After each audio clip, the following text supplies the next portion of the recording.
Well, joining me now to discuss the conflict in Israel and Gaza is a TV host and satirist, Bassema Yussef. Bassem, it's great to have you back on the programme. I wish it was under different circumstances.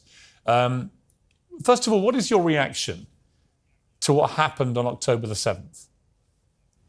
Oh, it was terrible, of course. I mean, we kind of get our news kind of also secondhand because, you know, my wife's family, they live in Gaza. They have cousins and uncles there. And their house also was bombed. We haven't been able to communicate with them for the past 3 days. Communication are lost. So we don't know actually what is the, how are they doing, but you know, we're used to that. I mean, it's just like, it's very repetitive. We're used to that. We're used to them being bombed every time and moving from one place to the other. You know, it's just like those Palestinians, they're very dramatic. Israel killing us. But they never die. I mean, they always come back. You know, they're very difficult to kill, very difficult people to kill. I know because I'm married to one. I tried many times, couldn't kill her.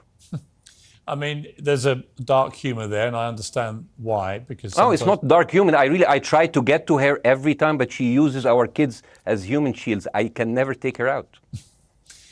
Again, I understand the humour, but to be serious, Bassem, about this.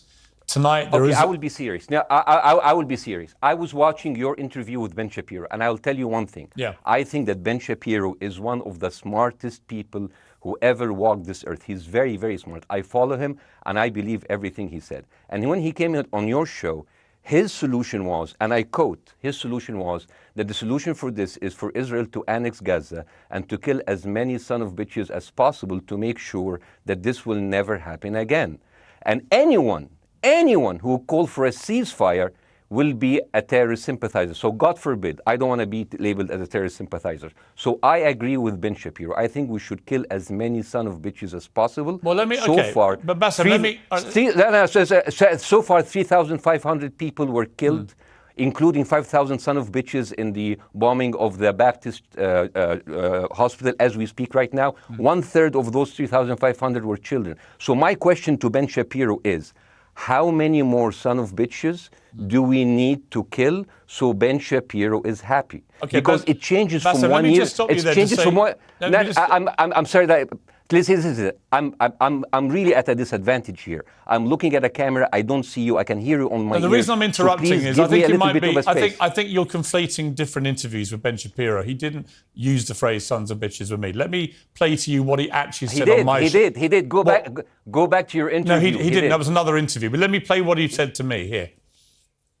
Well, frankly, I don't believe in proportionate response to terrorism. I believe that the way that you stop terrorism is with wildly disproportionate response. That doesn't mean in terms of targeting civilians. It means in terms of killing as many terrorists as humanly possible and allowing them to dictate the terms of engagement by hiding behind civilians in areas that they are supposedly responsible for means that the only option for Israel is to surrender to Hamas's hatred of its own citizens, its willingness to use its own children as human shields. No country worth its salt could ever do that. Now, that is substantively different to what you said he said, right? He's talking there but specifically about Hamas terrorists. I agree with him. The thing is, the question is, what is a proportionate response? Because it has been different from one tier to another. So if you look to this graph, for example, this is the death of Israeli and Palestinians, and it's changing from 1 year to year. It's like fluctuating like crypto. So my question is today, what is the going rate today for human lives? I mean, 2014 was a great year for Ben Shapiro. 88 Israelis were died, and there was 2,329 Palestinians killed on the other side. That is one Israeli for 27 Palestinians. That is a very good exchange rate. What I'm saying is, what is the exchange rate for today? You guys will be happy. That's my question. Well, it's not me. It's not me, guys. I'm not on either side. No, not you. Like when I say you guys, I say like people on the other side of that. I know that you don't think like that, Pирс. You're one of the good guys. But let me tell you something. I mean, the reason that I'm using this is that, I mean, I can't remember what happened in 2014, and there was no music festival, but there must be something. I mean, they must do something. It is their fault. It has to be something. I mean, in 2018, 300 Palestinians died. Who's counting, you know?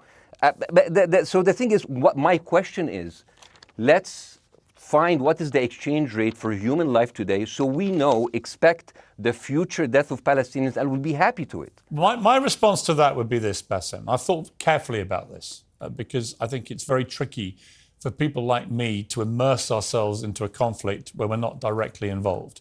And I thought carefully about what I feel about this. I feel that the scale of what Hamas did on October the 7th supersedes anything else I've seen in this conflict, really ever.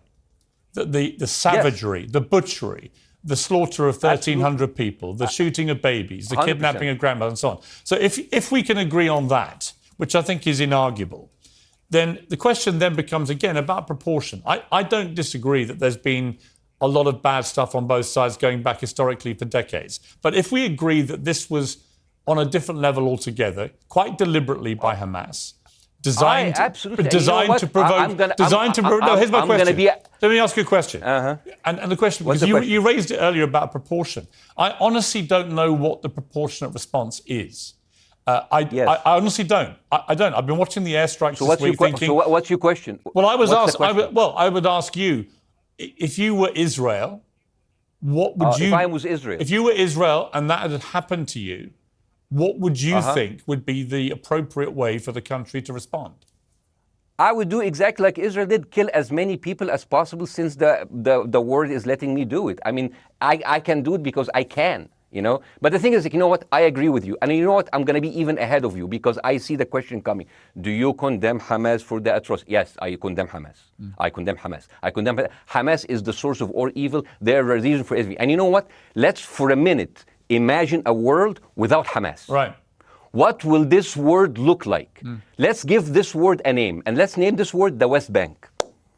Hamas has absolutely no control in the West Bank, and since the beginning of this year, only through August, 37 Palestinian kids were killed. No music festival, no paragliding, no Hamas. Since the occupation of the West Bank, 7,000 Palestinians were killed. No music festival, no paragliding, no Hamas.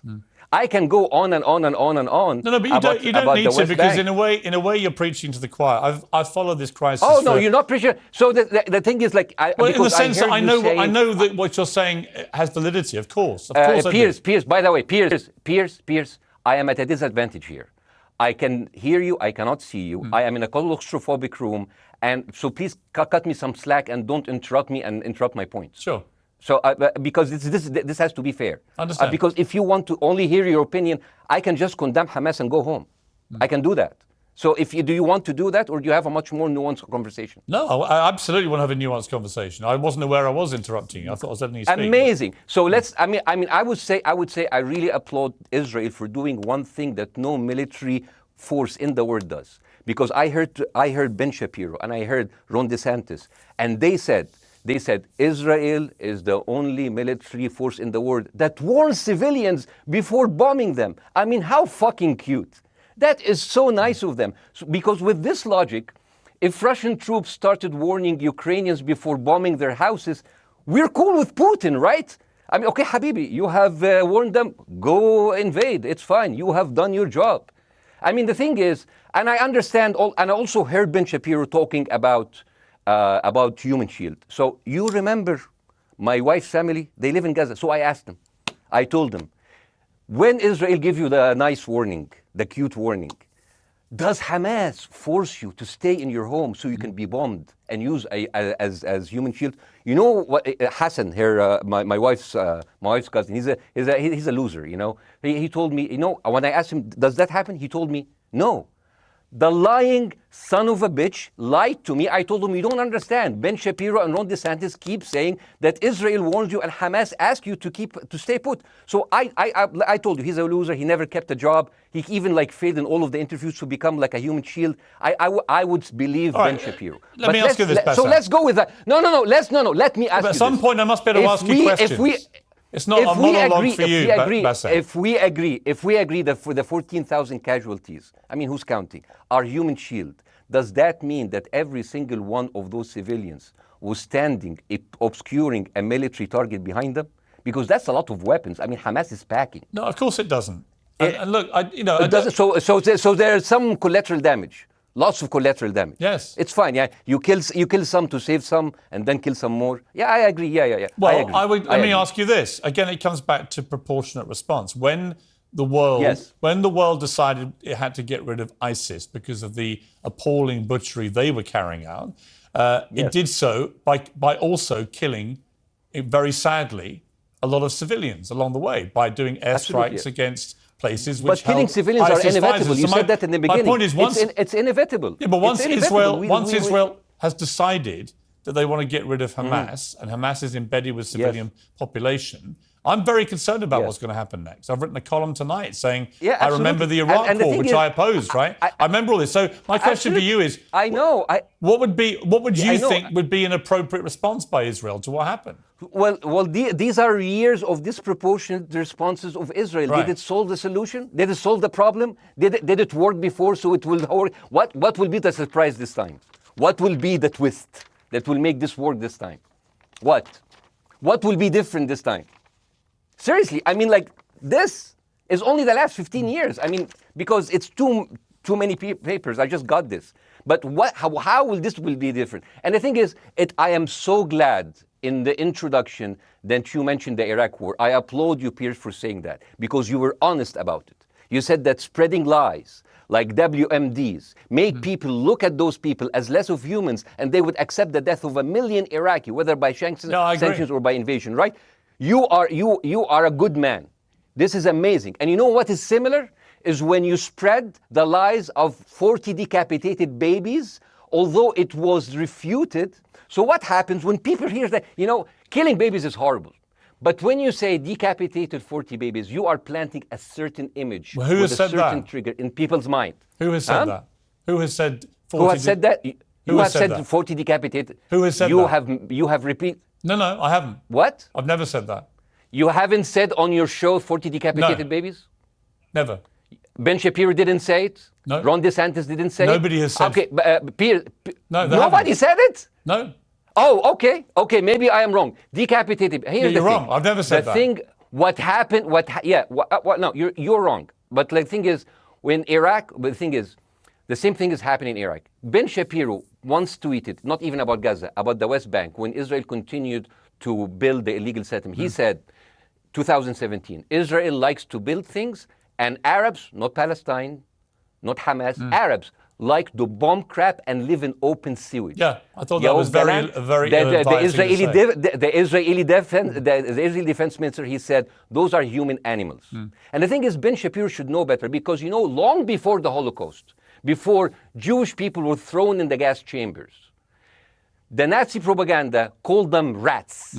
Now, as a human being, I will never accept that another human being being thrown into a gas chamber, but a rat, kill 10, kill 1,000, 3,500. They are son of a bitch. They are human animals who live in open sewage and decapitate babies. And because of that propaganda, Mr. Morgan, that guy in Illinois, the 71 years old guy, he killed, stabbing the 6-year-old Palestinian kid in Illinois 26 times. And he used to play with him. They used to be friends. But he went in, marching into their apartment, stabbing his mother and killing him, shouting, all Muslims could die. Yeah. It took you 80 years to change one word from Jewish to Muslim. And then you transferred your guilt to us and took away our land. Bassem, let me ask you a question. That deal sucks, man. Let me ask you a question. How do we get from where we are now to peace? Well, first of all, you need to change the perception. Nikki Haley, the American presidential candidate, said, we are in Israel in this because it's a fight between good and evil. Now, if you already decided someone is good, he can do no evil. And if you decided someone is evil, it's good to kill them. Killing them is good. You see, and the thing is, it is not like something new. I mean, I look at history and I see, I'm sorry to say this, but Westerners has always dealt like this with indigenous people. You first treated them like savages, Native American, First Nation, Aboriginal. They're savages. Kill all the savages. And then when they're almost extinct, you start feeling sorry for them, like animals. So maybe the solution is that we kill as many Palestinians as possible, so the few of them that remains do not bother you. And maybe Netanyahu, when he lives for another 100 years, he'll become a tree hugger. Let me just challenge you on this. And he will campaign for preserving the free Palestinian. You keep talking about Westerners like me. Okay, so let me return the favor, okay? Hamas is dedicated to the complete eradication of Jewish people. I am not the spokesman for Hamas. I'm not saying you are. Why do you keep... I'm not saying you I'm not are. their spokesman. You're talking to me. I fucking hate them. Bassem, Fuck Hamas. Hamas. No, are you happy? You're missing my point. You're talking in a generalized way about people in the West who always talk about Arabs as savages. I don't. No. I'm talking about America. About I actually led the media. campaign. I led the media campaign in this when, country against the Iraq War. Okay, so I don't see. I don't you see people in the Middle East as savages. You are one of the good ones. But what I would say is, I'm talking about you. You're great. No, it's not about me being amazing. great. We love you. It's about the way Hamas behaved on October the 7th was like savages. Like a pack of savages. It was the worst atrocity against Jewish people since the Holocaust. There has to be, of course, there has to be a response. They should be eradicated. My question for you is, notwithstanding the history, Bassem, what is the proportionate response? But I don't know. But there's no Hamas in the West Bank, and they're still dying there. So what's your excuse? I don't have any excuse. Okay, what's your explanation? Sorry, my earpiece went down. Listen, I don't make any pretense that this hasn't been a massive problem between Palestine and Israel going back to the mid-40s. We all know this, right? Pирс, listen. I'm not saying that you're making excuses, but if you are adopting a certain point of view, you have to at least defend it. I'm telling you, there is no Hamas in the West Bank. What is the excuse? Not your excuse. What is the excuse to kill those people? Well, listen, this question of proportionality is one that... No, answer my question. I've been answering your question. You answer mine. It's actually not my job to answer your questions. It's not. Okay, not your job. Not. I agree with you. I'm more interested in you, who has family in Gaza, who's an Egyptian in the Middle East, right? I'm more interested in what you have to say. Okay, I'm telling you. I think Hamas is the problem, okay? Right. Now, let's say Hamas is removed. Let's Hamas. I'm agreeing with everything. You want me to condemn Hamas? I will condemn Hamas, Hummus, Hassan, everybody. Guys, say wait. I can't hear you. The earpiece. Damn. Okay. Oops. Okay. Yeah. Okay. I do need help. I think. Okay. Just go back. Is he there? You go back. Can you hear back? Okay, go. Thank you, guys. Can you hear, Bassem? Yeah, now I can hear you. Okay. So here's the thing. Can you hear? Okay. Yeah. So, Israel, let's say, for example, Hamas ceased to exist. Okay? Do you hear me? Yes. Yeah? Hamas ceased to exist today. Now, right now, in Palestine, in West Bank and Gaza, 20% of Palestinians go through Israeli prison system, whether imprisonment, whether interrogation, whether torture. And the rest of them, they live a life of daily loss of land, of homes, of life, and they are suffocated by this. So let me ask you something. If you are a Palestinian living into these conditions for decades, would you sympathize with your oppressor or sympathize with the people who claim they resist them even if they are terrorists? I have made no secret that I think the conditions Palestinians have had to exist under are completely unacceptable. I've said that for years. So the question then becomes, how do you forge peace between two warring parts of that region who for decades have approached peace, in my view, with mutual sledgehammers, with no actual desire to have peace? And I think it comes down in the end to great leadership. And I don't think there's great leadership. I don't think, well, hang on, let me make my point. I don't think there's great leadership on either side. Where is the Nelson Mandela figure here to come through all this hatred on both sides? Nelson Mandela? Yeah, where is that figure? Nelson Mandela actually have criticized Israel for being a horrible state. All of the South African activists have actually called Israel. My point is about how he responded to a country that was so divided. Is a template for how you get to peace, isn't it? I haven't met Nelson Mandela, so I wouldn't know. But like there's a point. There's a very important point here. You know, I want to understand what is the logic of Israel carpet bombing Gaza. I mean, if there's a logic, if this will make Israel safe, I want to hear the logic. So if they continue bombing, what are they hoping to achieve? Well, I think we know what their stated aim is. Their stated aim is to eradicate and wipe out Hamas. They believe Hamas are living predominantly in northern Gaza. They also are aware they're living amongst civilians. So it's an incredibly difficult thing. As I said in my monologue, it is very, very difficult to see how they do this without massive collateral damage. So if I can understand this correctly, basically Israel is doing this to pressure the Palestinian community in Gaza to turn against Hamas. Is that right? I'm sure that's part of it, yes.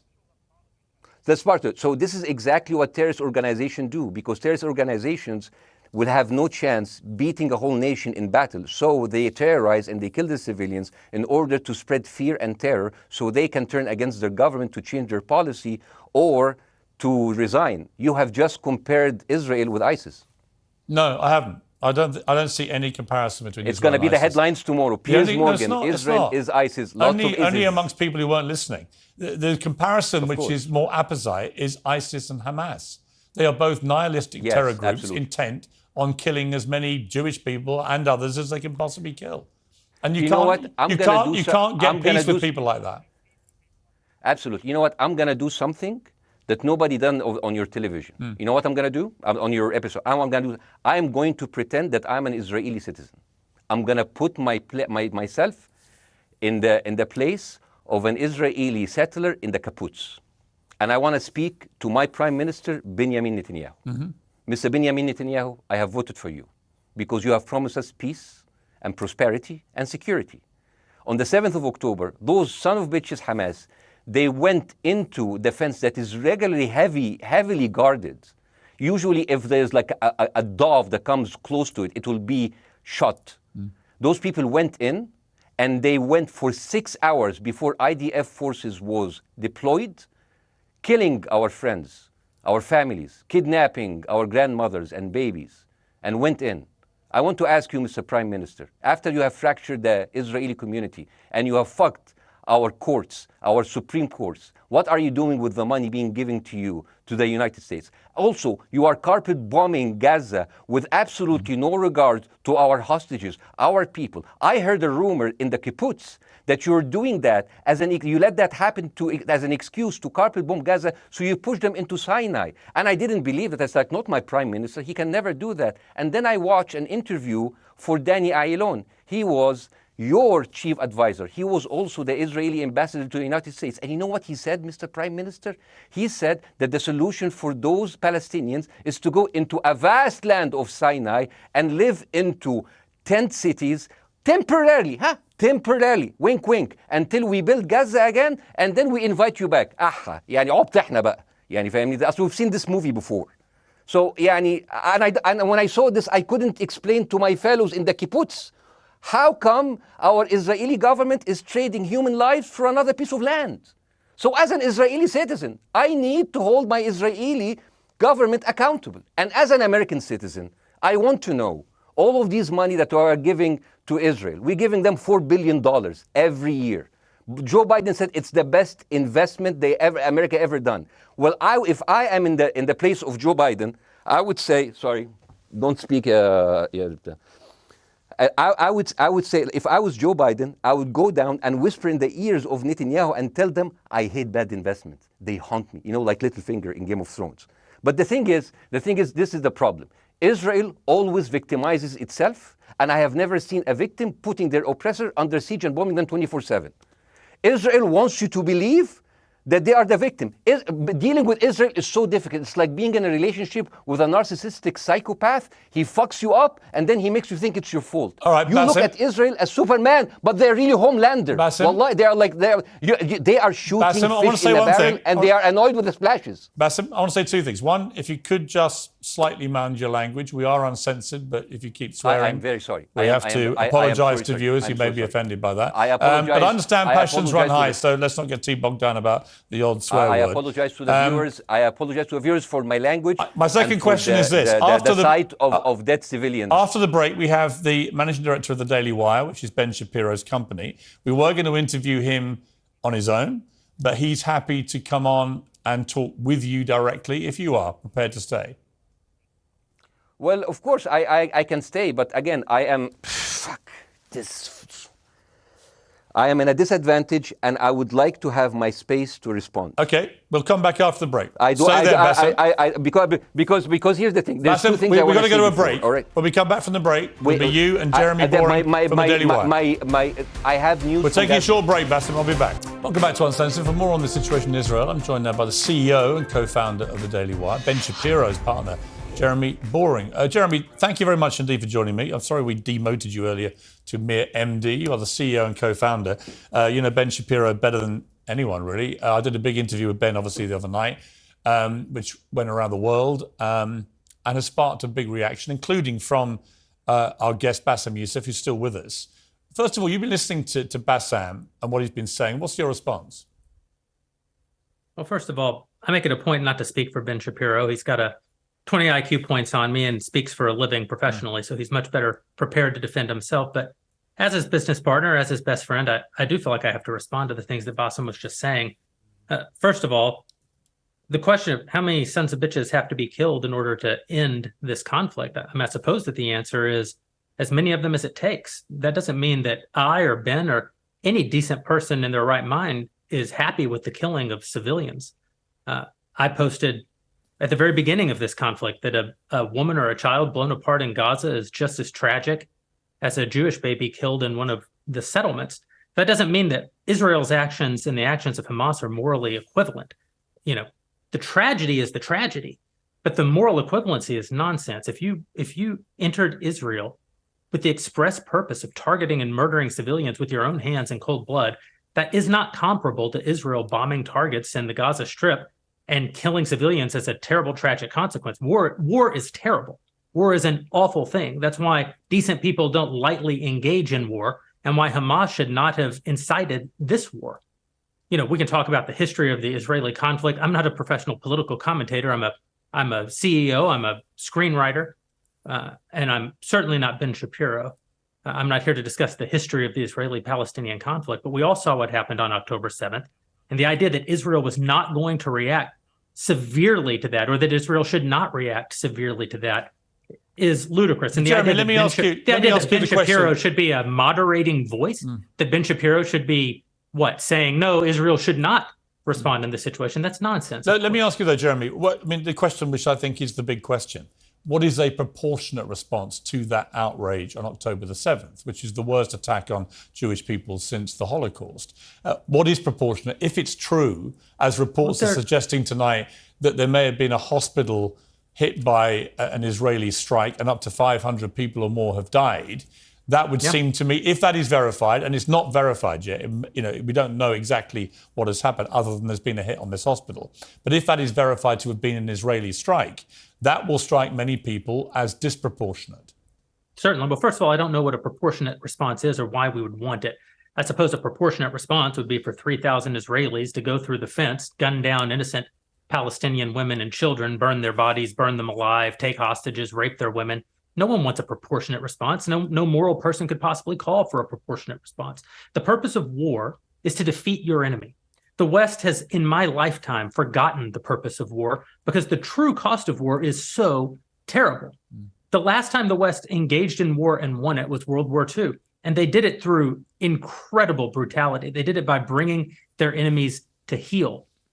That is not a thing to That's not a thing to rah-rah about. That's not a thing to look forward to. As I said, all decent people should avoid war. But I think the sort of lie of the post-World War II, the post-war consensus lie, is that somehow war in which you kill a bunch of people and don't secure victory is morally superior to war where you do secure victory. I would say that the only way to morally justify a war is to win it. Otherwise, the very argument that brought you into the war, this enemy must be defeated, ends up being proven a lie. I mean, Afghanistan, I think America had every right to go into Afghanistan. The Taliban was harboring Osama bin Laden and Al-Qaeda. Al-Qaeda flew planes into buildings in the United States, killed thousands of our citizens, brought the nation into untold agony, pain, and horror. America had every right morally to go in and destroy the Taliban and destroy Al-Qaeda. Yeah, but I would argue, the Taliban now rules in Afghanistan. The war was not won. But that's my point, actually. I've done a column about this tonight for The Sun here in the UK, which is I was editor of a newspaper when the Iraq war happened. I opposed it very aggressively as the editor of the paper. And sadly, we were borne out by events. It was a complete disaster, the Iraq War, in my view. It was illegally contested, I think. And the consequences were appalling in terms of loss of life, 1 million people, in terms of ISIS being allowed to breed and create their merry hell around the world, in terms of complete dismantlement of Iraq itself as a functioning country. And I think Afghanistan, again, 20 years of attacking an enemy, which is now running the country again, seemed to me, again, to be kind of pointless. And I do wonder whether Israel, in its blind fury, which I completely understand, has thought through the consequences of actually launching a full air, ground and sea offensive into Gaza as to actually what happens at the end of that. Well, I suppose Israel wasn't really given the opportunity to fully contemplate what the consequences of that action might be, because Israel didn't instigate this war. This war was instigated by a horrible terrorist attack on Israel, and a state is put in a position where it has to respond. Now, one might argue that the very fact that Israel has yet to actually launch their ground invasion means that they are actually making a calculation about what the cost will be, what victory looks like. Any rational person, any decent person can engage in a conversation about what is the appropriate response for Israel. Of course they can. But this sort of moral equivalency thing, I don't think is a sign of decency to engage in a conversation about moral equivalency. Let me bring Bassem back in. You've been listening to this, Bassem. What's your response to what Jeremy's been saying?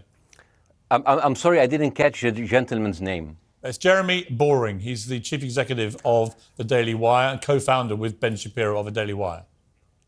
Hi, Jeremy. Please say hello to Ben Shapiro and please tell him that I do think he is the smartest person to ever walk the earth. Thank you so much. So, as a response to Jeremy, I agree with everything you said. I mean, what is disproportionate? I mean, he just used the examples from Second World War and America, showing that civilian casualty is, I heard his voice. He was very sad, and as he was telling us, it is so inevitable to kill so many civilians because it's something that we cannot avoid. I hear the sadness in his voice, and I know that it's a very difficult decision to kill all of these civilians because that's for a higher cause, and I understand. But my question, I have two questions. The question is, how can you justify the killing in the West Bank where Hamas does not exist? And if the disproportionate response during over all of these years have actually worked, what will be new this time that did not happen before? I just want to. That was my question. Okay, that Bassem, was my question. I'm gonna. Okay. So now, if I ask the question, can I say something on my side? Well, a little bit personal? No, Bassem, with respect, a little bit personal. Bassem, with respect, I gave you half the show to have your side. Jeremy's had a lot less time. I'm going to have to. You move want me on. to leave? Bassem, or do you want me to stay? I'm going to have to let you go because we've been on air with you for 40 minutes. Okay. Now. Bye bye. Right? But listen, bye.